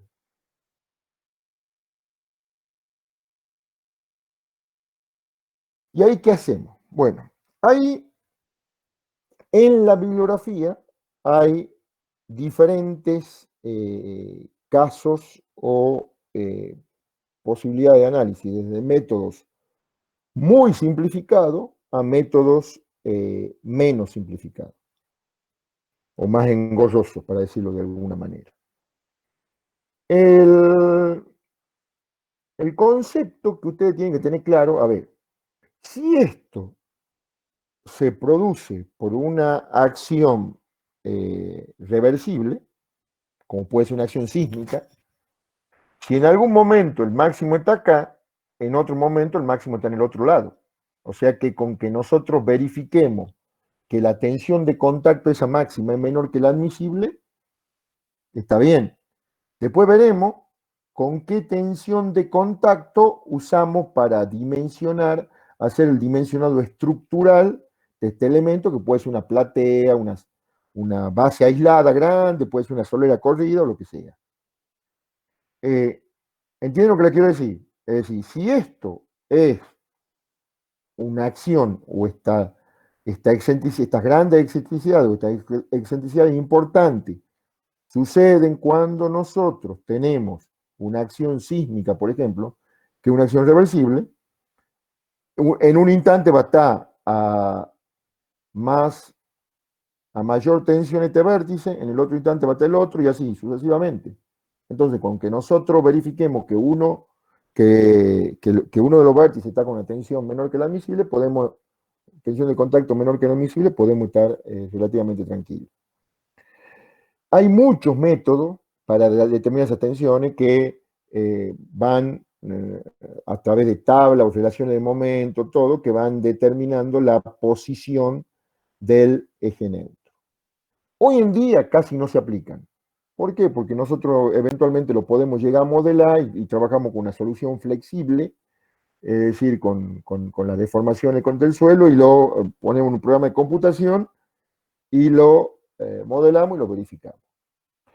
En la década del 70 y el 80 había un método de la norma DIN, que era la norma alemana, que era la norma de base de los silicios que nosotros teníamos en la década del 80 y la década del 90, así como ahora el reglamento que tenemos está basado en la 6318, o sea, la norma americana. La norma de hormigón que nosotros teníamos en la década del 80 o en la década del 70 era, perdón, en la década del 80, porque los primeros silicios salen en los 80, eran la norma DIN alemana. Y ahí en la norma DIN había un método simplificado para la solución del problema. Por eso acá le pongo en la bibliografía y en las normas, se proponen diferentes métodos para la solución del problema. El método que la norma DIN proponía era un método muy simplificado y que la verdad que yo aún hoy, cuando tengo alguna situación que es muy puntual y que no vale la pena ponerse a hacer un modelo computacional, lo hago para verificar, porque es tan simplificado que si verifica eso nos podemos quedar tranquilos y podemos seguir adelante. Era lo siguiente. El método de la norma DIN propone simplemente que, definido el punto de acción de la resultante de carga y el vértice de mayor tensión, nosotros armemos un rectángulo en el cual este punto sea el centro del rectángulo. Entonces, si ese punto es el centro del rectángulo y esta es una distancia, vamos a la misma distancia hacia el otro lado, vamos a la misma distancia hacia el otro lado y tenemos la distancia L sobre 2 menos X, L, B sobre 2 menos 2Y, y definimos un rectángulo que tenga 2 veces esta longitud, que tenga 2 veces esa longitud, y trabajamos, verificamos la tensión de contacto en ese rectángulo reducido. Fíjense en que ante esta situación lo que nosotros en realidad tenemos un núcleo, un eje neutro, perdón, que va más o menos así. Entonces tenemos trabajando todo este sector de base, para decirlo de alguna manera. Cuando nosotros nos achicamos y trabajamos con este rectángulo, nos estamos poniendo bastante al lado de la seguridad. Por eso le digo, es un método simplificado para verificar rápidamente una tensión de contacto y poder determinar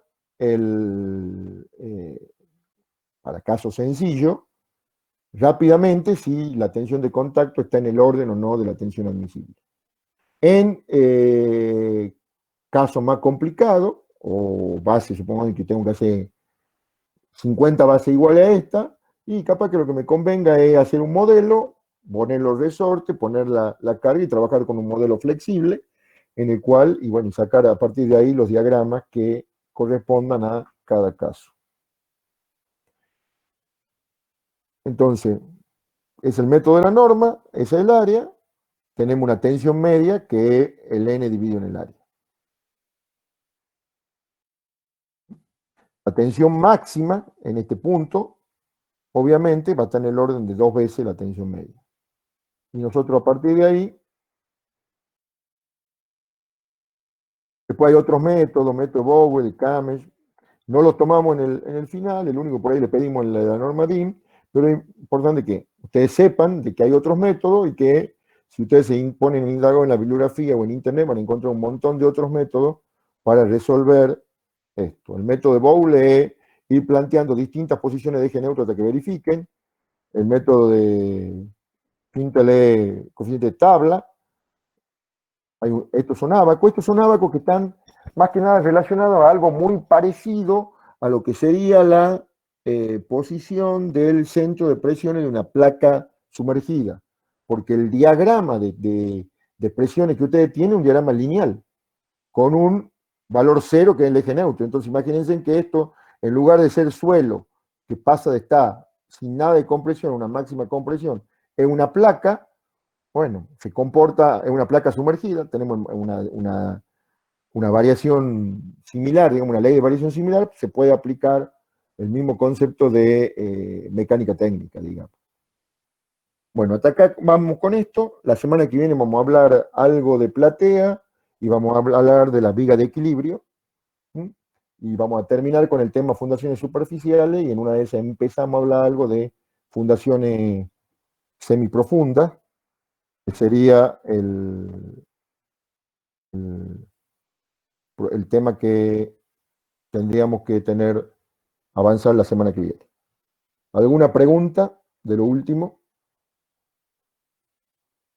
Bueno. Voy a mandar para el martes, para la consulta. Ya vamos a ver cómo lo voy a subir al enlace directamente en el Classroom. Y ya voy a hacer que subir las dos clases. Cuando estén grabada esta, la vamos a hacer subir también a las dos clases simultáneamente. ¿Alguna Ingeniero, pregunta? Sí. por favor, si no se olvide, se puede subir el PDF de la diapositiva para que podamos ir Sí, completando. ya le subo el PDF de la diapositiva. Listo.